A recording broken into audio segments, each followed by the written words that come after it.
Heidi-ho neighbors, Rado Goji here, and welcome back to Squeeze World Toys. Let's build Super Minipla Live Robo.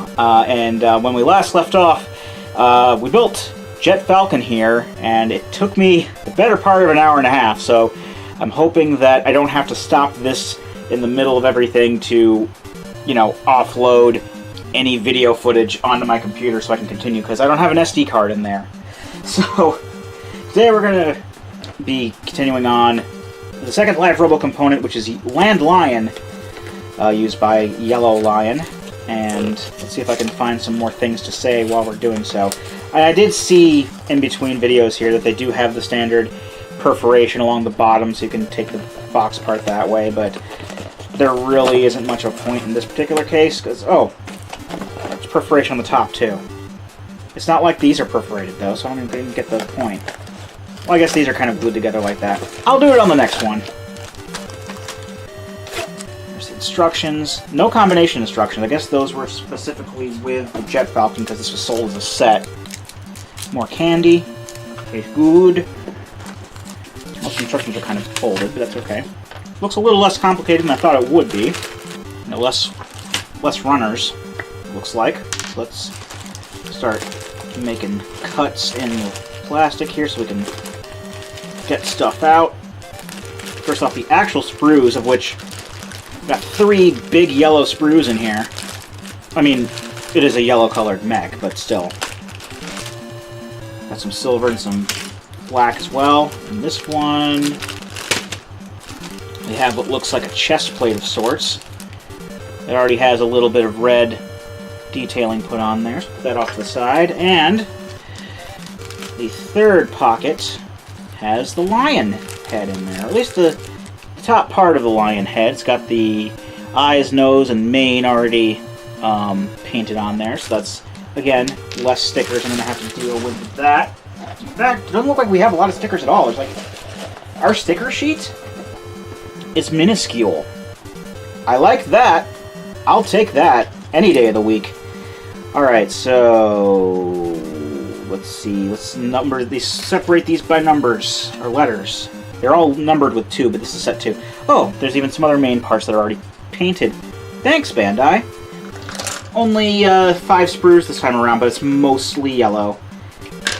And all the silver parts are just for the guns on his back. Okay. Oh, we're immediately making the lion head, so that's going to be kind of cool. I've got to keep an eye on my screen here, because you never know when I'm going to run out of time for actual, like, recording space. I don't know, how long did it take to do 10 shots, 10 bots? That was like, what, 2 or 3 hours worth of footage?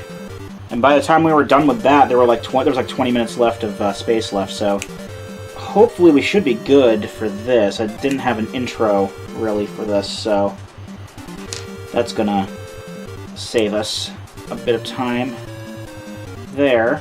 So I still have Aqua Dolphin to put together, and I still got to edit my second Link's Awakening video today and put that up.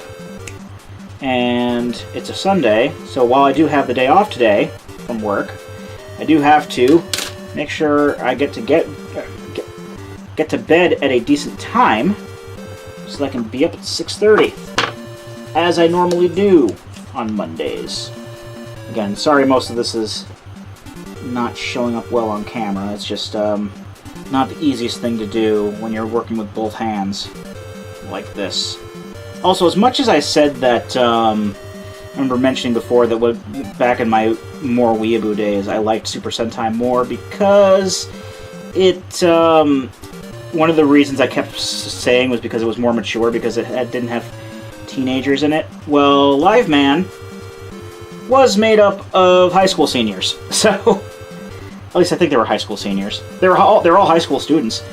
Kind of like in Turbo Ranger. Turbo Ranger actually came after Liveman, and they were all high school students as well, but like to a more of an extent that the fact that they were high school students was like a big part of their aesthetic. Cool lion head. If I can focus on that. There we go. He goes, rah, rah. You can open the mouth and close it. Very cool. But one of the, as far as the student things go, apparently Red Falcon and Yellow Lion were part of an no, they weren't part of an experiment. There was two other people who were part of an experiment, and then they either died or turned into bad guys or something. I think they turned into bad guys. And the three initial Liveman members, Red Falcon and Yellow Lion, were like considered like the worst students in school, and then Blue Dolphin was like the best student in school. Also, Yellow Lion likes skateboarding a lot. Where did I get surfing from? I'm also picking up the incredibly wrong sprue. And then the two members that came later were actually like the brothers of the two people who turned evil. At least that's from my understanding of it. I could be wrong, but I think that's how it went.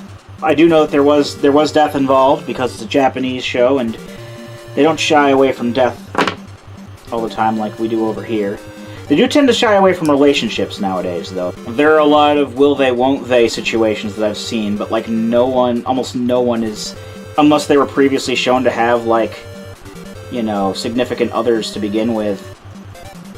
It's very rare when I see like characters actually getting together. Okay, yeah, now I have 30 minutes left of recording time, so I'll be sure to stop in the middle of this and dump whatever video there is on there on my computer. Like, I do know that Kamen Rider Axel got married to the girl who worked with Kamen Rider Double. I forgot their names because it's been literal years since I've seen Kamen Rider Double. But they got married. But, like, nowadays you don't see that a lot. You see a lot of, you know, there's attraction there, but almost never do they, like, get together on screen. At least not as much anymore. I mean, there was a lot of getting together back in like the early 2000s. I know there was quite a few, like three Sentai series in a row actually had that sort of thing. You had Hurricane Blue and Kuwaga Ranger got together. Abba Ranger, which was the next one, Abare Blue, and the girl character that was there, who was temporarily Abare Pink. They got together. Deca Green and Deca Pink got together, and as of the events of Q Ranger, which was last year's show, they were getting married. Maji Ranger, Maji Blue, and Maji Shine got married on screen. And, I dropped pieces again. It happens more often than I think, but nowadays, like after that is when they started, like, toning down on a lot of that. But violence is okay. It depends on how far it goes. I know that they have edited things and even changed names of weapons. Like, I remember when, during Go-Onger, there was a big old thing that happened, a massacre, I think, that happened. I don't mean to say big old thing to make it sound like it's you know, not that big a deal, because, you know, it absolutely was. There was like some guy who went into, I think it was Akihabara, and just like murdered a bunch of people with daggers. And on Go-Onger, the Go-On Wings came on around that time. They started doing their thing because they were the extra rangers, and they had dagger weapons that they called jet daggers. And like right after, they actually changed the name of the weapons to jet boosters because of that happened. That was a wild thing. I mean, obviously I can understand why they changed it like that, but it was kind of weirded out to me because it wasn't consistent with how the show went. But, you know, they just had a bunch of people got murdered in real life, so they kind of want to not let people dwell on that, which is entirely understandable. There we go. This actually slides back and forth, and apparently there's something else that slides back and forth the other way. At least holds it in place. Where's that? C7. This little plug thing. Looks like a little cork. It's kind of cool. I'm just going to plug into a hole here. I wonder how this is going to work, what this is going to do. Because there's like I mean, there's these two pegs on these little sliders here, but then there's like another peg on this slider here. So I don't know how that's going to work, because you can't... That's like very much locked in place now, unless you take that plug out. I'm really kind of excited to see how this turns out, because I've never really had like a Liveman thing before, or like a live Robo. I actually saw when I was looking up the prices on the Live Boxer set, like on eBay, where they had like the Live Boxer Super Minipla for like $100 some. They also had, there were also people selling, like, the old deluxe stuff from the 80s, like, in-box live Robo, and they're selling them for, like, $2,000 to $4,000. And I'm like, I understand that some things can have more value over time, and I'm probably underselling, or, like, not, or, like, giving people more credit than they actually deserve, I guess. I don't know what's a good way to put that, but who's gonna spend $2,000 to $4,000 on an old robot toy from the 80s? I'm certainly not going to do that. I very rarely have that much money to begin with. Oh, now you see the sticker sheet is small, but I don't know if I can focus on this, but yeah, you can see that in the light there. The one big stripe, that's 8 small stickers. I'm not saying that's going to be a problem, but kind of overboard for parts that you could just as easily put a little bit of paint on there. You're going to be using stickers that small. That's ridiculous. And I'll say when the timer hits 5 minutes, I'm going to cut the video and download everything onto my computer, and then we'll be right back, but it's still going to be like another 20 minutes. That would be bad. That's why I hate stickers. Because if they go on just a little bit crooked like that, it's almost impossible to get it right. That's about as good as it's going to get. I look forward to the graphics quickly wearing off where I had disconnected the sticker the first time, because it kind of had to peel it up with the knife. Okay, so got that on there, and the head's going to go on there too, so I may as well just go ahead and put that on there while we're at it, so I don't have parts just kind of sitting around. That looks awesome. That right there, that looks pretty badass. Alright, thank God I build models that don't need glue or anything, because, you know, as much as those sound, you know, fine enough to do, it doesn't seem like something I would be able to really invest a lot into. Like if I have to glue something, I don't have time to watch glue dry. I don't want to spend, I mean, I don't mind spending, you know, over time building something, like in sessions or whatnot. That's how I built my master grades. I have a master grade, you probably see them in the background of other videos, but I have a master grade double Zeta Gundam, and a master grade a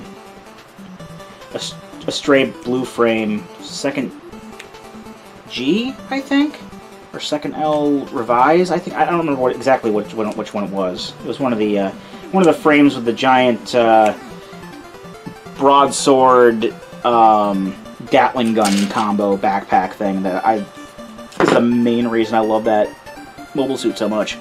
But I spent you know, days making those, not like days all in a row, but you know, several sessions with those. But I don't want to spend days on something like that because I'm waiting for glue to dry or something like that. Usually with those, I mean, Gunpla can be fragile enough, but especially with, like, I remember having a model, like, I think it was a model funny car when I was much younger.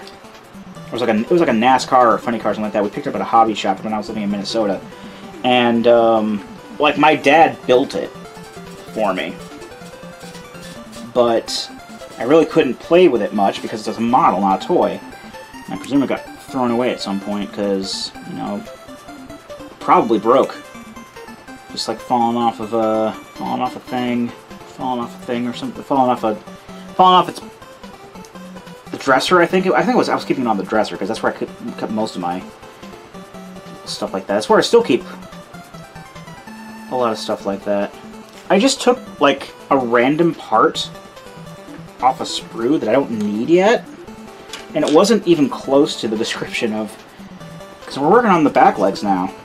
And the parts that I need are like B8, 9, and 6, and I took off A12 for some reason. I don't freaking know. I'm going crazy. Somebody help me. I'm going to see it later. I'm like, oh, that's why I needed that. No, but I just looked and... Well, A12 is... I'm going to need it in a bit, but I don't need it right now. I don't know what I was looking at entirely the wrong section here. Okay. Alright. bud, what about me? If I do decide to panel line these, that's going to be a bit of an undertaking, let me tell you. You might want to think about getting a new ultra-fine Gundam marker, because the one that I've had that for years. And I'm surprised that it's still in the shape that it's in. I mean, it's not in great shape. The tip on it is fraying quite a bit. And I don't think it has nearly enough paint in it as it used to. I mean, obviously it doesn't, but... Like, I have other Gundam markers, too, that are much wider tips, and I barely use them for anything. And they're just kind of there. And I actually have an orange-colored paint marker. It's not a Gundam marker. But I picked that up thinking it was like the exact same thing. I'm like, okay, I can make orange Gundams now because orange is my favorite color. And I picked up a Victory 2 Gundam at some point because I like Victory 2 Gundam. I'm like, I'm gonna make this orange. And then I started trying to, when I actually went and started building it, because I never thought to do like clear coats or anything like that because I am not a professional, like super into Gundam customizing or anything of that sort, and it just, like, the paint wouldn't stay on, and I'm like, I've made a huge mistake. So I've got, like, a Victory 2 Gundam that I'll probably never finish, sit in its box, with a bunch of parts that I don't know what part numbers they are, because they've already been taken out of the sprues, and I've had to separate them from everything because they wouldn't lock together with the paint on there, and the paint kept flaking off, and I eventually did get most of the paint off, but even if I wanted to make like a regular colored one, I don't even know if I can achieve that now. So that's kind of disheartening, because I think the V2 Gundam is a fairly, I don't know if it's hard to find, but I just like came across it. Well, I would say that it was hard to find, like, for my Gunpla shopping habits at the time, because I didn't get anything online.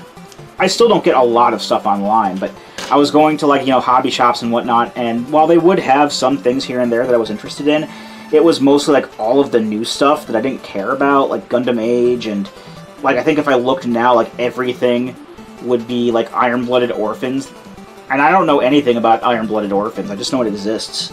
I haven't watched the show or anything like that. Haven't really been interested in it lately, so I never bothered. You know, it was all just like the same stuff, and I'm like, I don't want these. And I was just, you know, I just happened to come across a Victory 2 Gundam. Now, if I looked online, like on Amazon, because I've been going to Amazon a lot lately for things like Transformers and whatnot, if I went on there and looked, I could probably find a V2 Gundam for, I don't even know if it'll be cheap. I don't know how hard it is to find. I mean, if anyone gets wind that it might even be slightly hard to find, then I know they're going to charge like $80 for a high grade, which is insane. High grades usually go for like maybe $20 at the most. Man, I still have like a bunch of other ones like here and there. Like I have a Gundam X in there. I don't even like Gundam X very much. But like I was also going to do like a strike Gundam. Like I have a real grade strike Gundam. Real grades are pains in the butt. I've made a real grade Destiny before.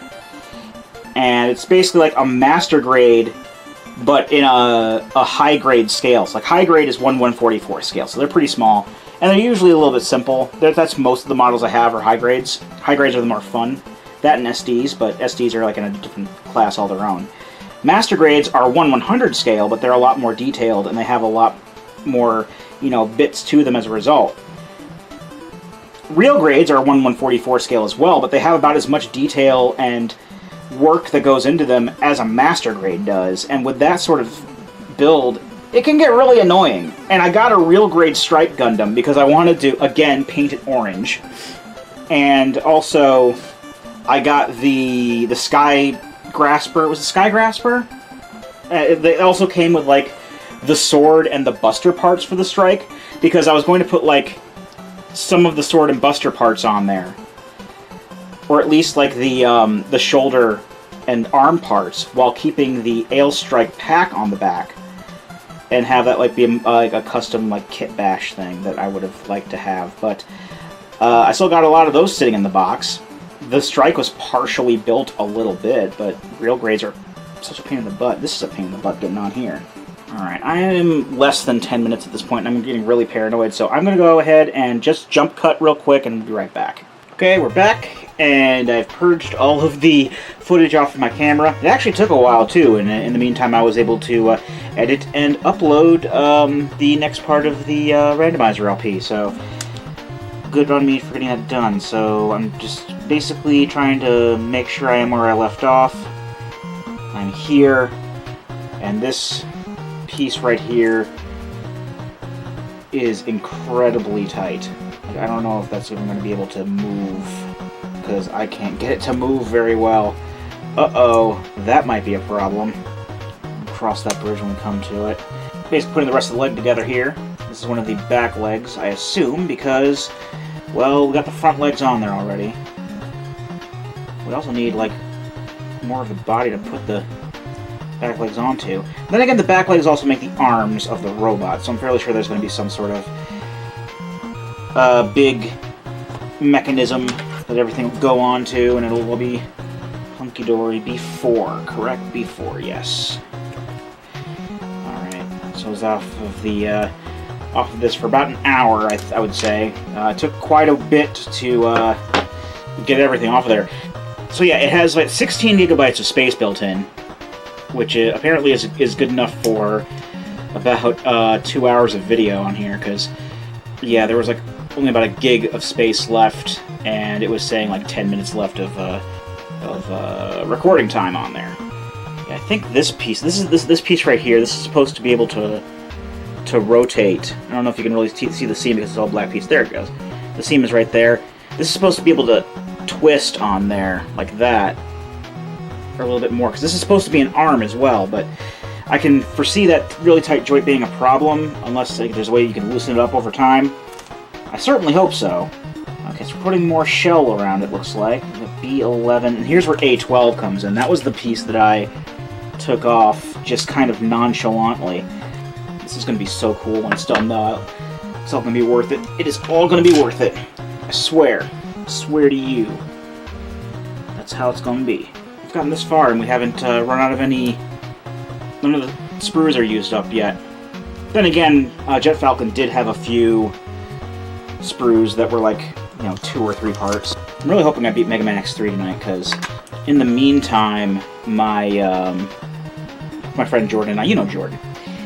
Jordan and I have started playing, because he got really excited when I got the Legacy Collection on the Switch, because sometimes I do bring my Switch to work if I'm playing a Switch game, and sometimes Jordan and I will get together and play it, because when my shift ends, his lunch break begins, because I work 8 to 5, and he is one of the supervisors for the evening shift, which during the week is 1 p.m.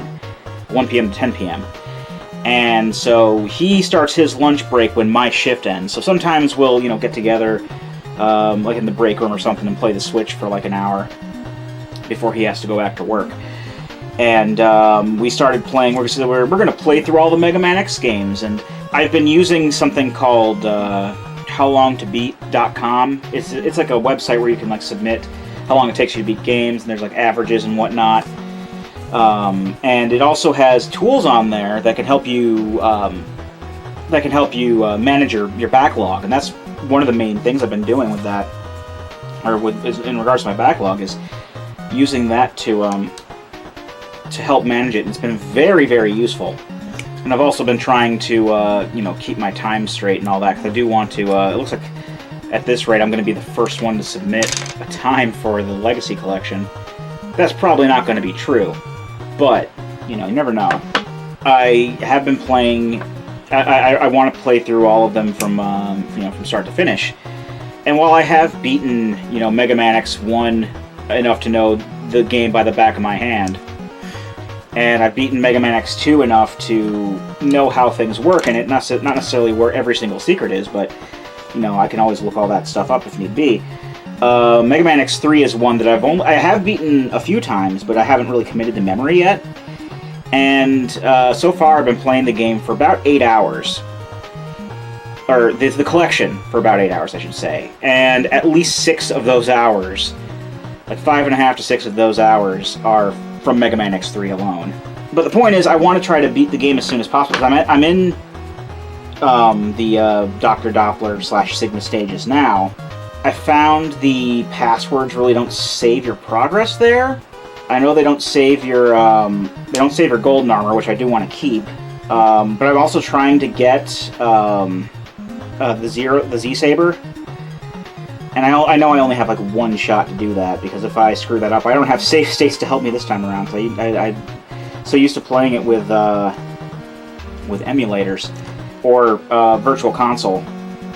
Either way, they have save states with them, and this does not have those.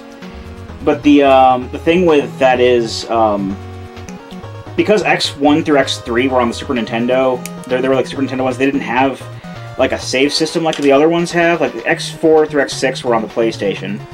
X4 was also on the Saturn, if I remember correctly. That was, maybe it's either that or Mega Man 8. I know Mega Man 8 was definitely on the Saturn, but I don't know if Mega Man X4 was also on the Saturn or not. But I do know that X4 through X6 were all on the PlayStation, and X7 and X8 were on the PlayStation 2, and they have save functionality to, whoops, didn't mean to do that already. My fault. Get that off of there before everything goes to crap. Alright, well, I put in a piece too soon. Maybe I can work around it, because I think I was able to work around it with the other one. Anyway, there is kind of a save system with X1 through X3, but not really. They still use the password system, and you can still put the passwords in.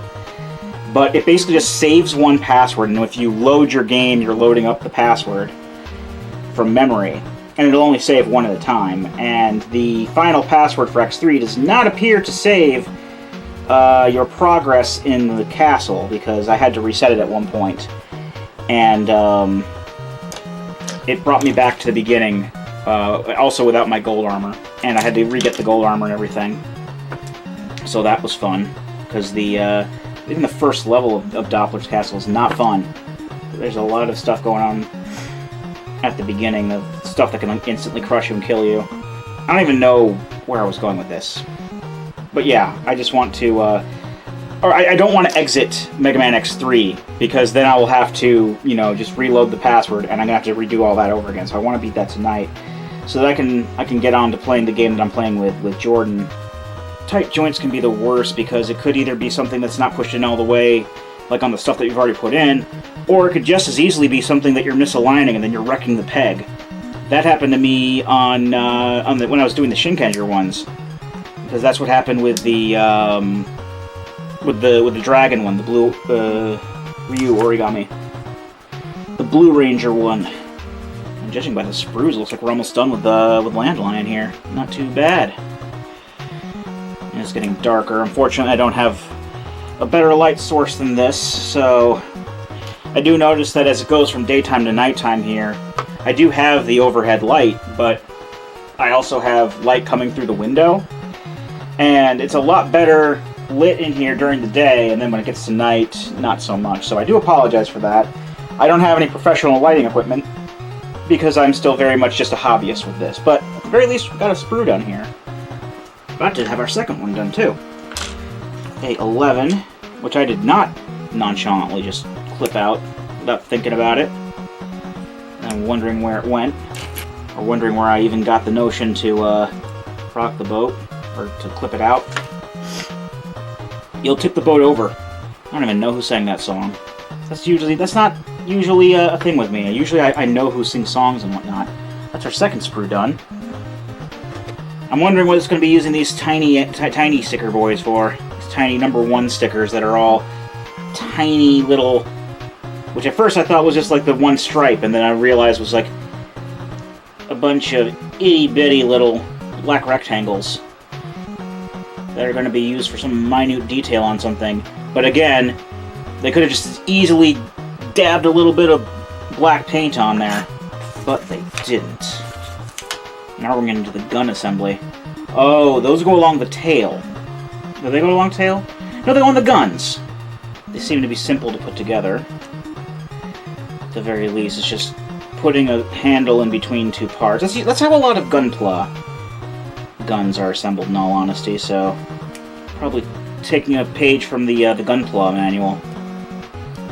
Which makes sense, because both Minipla and Gunpla are made by Bandai.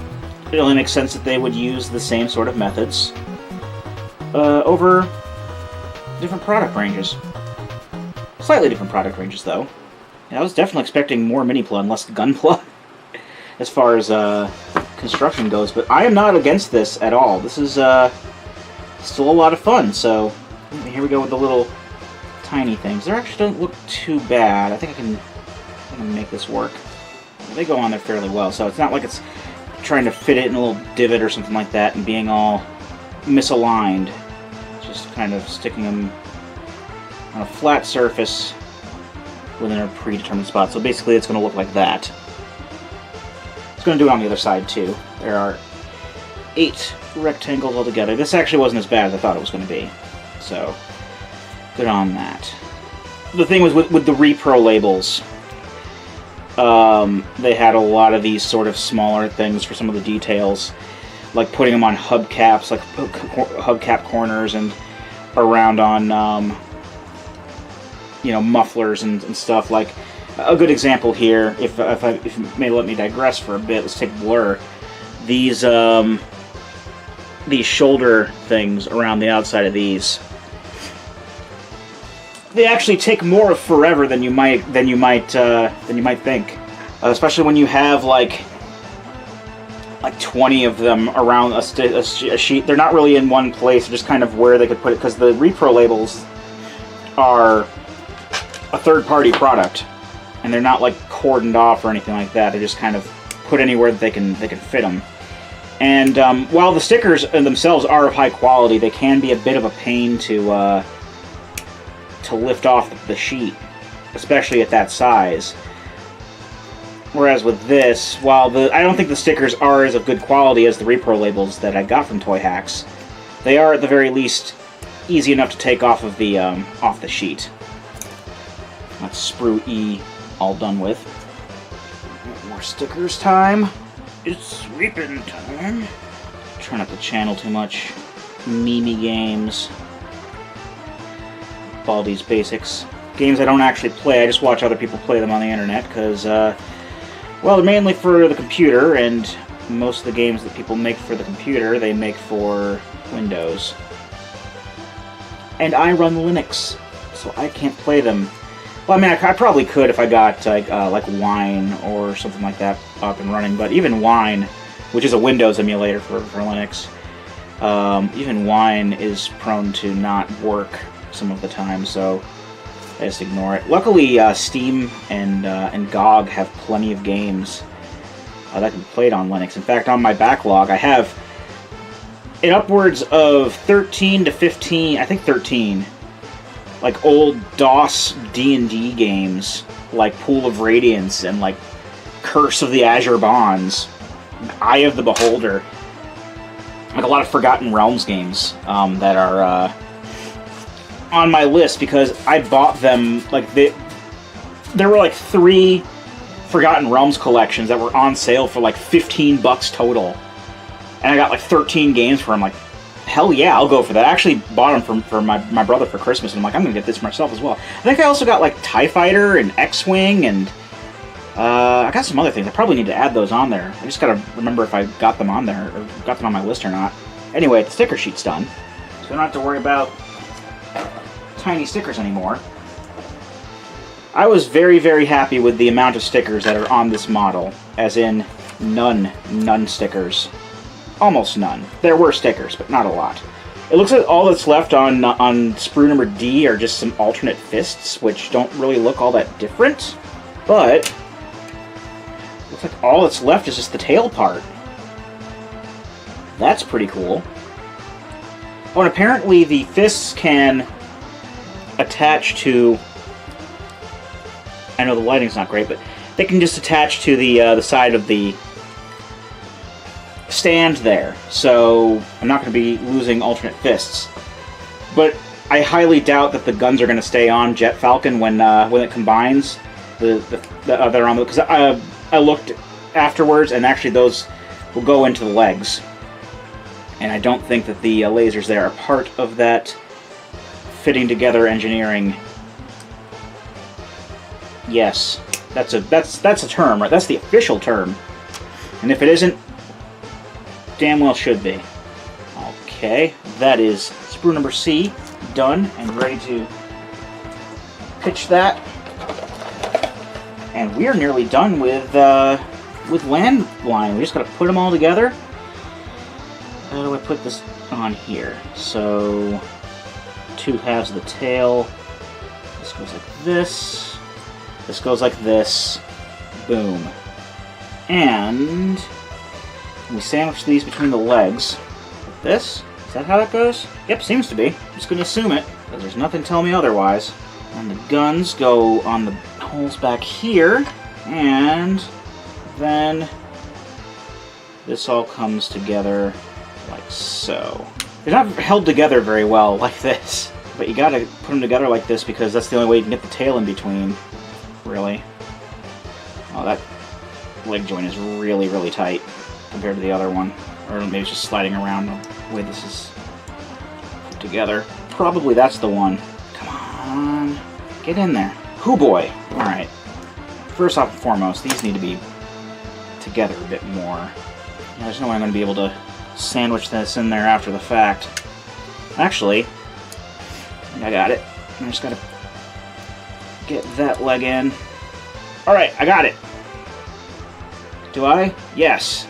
It's a very, very tight joint there. But we got Landline all together. Let me just put him in a presentable pose here with the back legs, because the back legs are kind of not janky. They're not janky. They're very well built.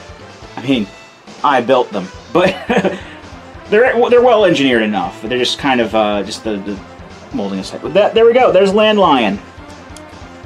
Lion with guns on his back. And he can open and close his mouth, as we've seen. He can move and pose his legs. Some of the leg joints are a little tighter than others, but to work around that. Apparently there's a way that you can put this on the stand. Okay, so let's take a look at the stand real quick. Let's take off Jet Falcon for now. Oh, okay, so D4 has a stand attachment that I'm probably going to lose at some point, but this can basically plug in between the front legs here. Well, actually, let's put it on the stand itself first. This goes on the peg that Jet Falcon normally sits on, and then that just kind of goes like this. And you can put them on a stand if you want to. It doesn't look great on a stand, but it is an option. I'm just going to put them on the table, but yeah, you can put them on the stand if you want to. I'm just going to leave that for Jet Falcon because that's what that's there for. I'll just leave the stand part in there for now. Alright, so let's see. Jet Falcon, because he's supposed to be flying anyway. That's how that works out. Right, so yeah, that is Landline. If we can stand straight. But I'll figure that out some other time, and I'll just take these fists off here, and I'll put those onto the stand as well. Oh, kind of like a weird angle. It's kind of like a weird angle there. That fist is at a weird wrist angle. Oh, maybe these are just like bigger fists that you can put on when the regular fists are out. And they can actually hold like the sword and stuff. I don't know. We'll have to see when time comes. Let's just finish up this sprue, and we'll call it a video. Just take the extra fists off, and that's your lot. So that is Landline. That was the second of 3 kits with the live Robo set, and when we come back, we will begin work on the final component, which is Aqua Dolphin. So until then, I've been Rado Goji, and I'll be here next time. Join me, won't you?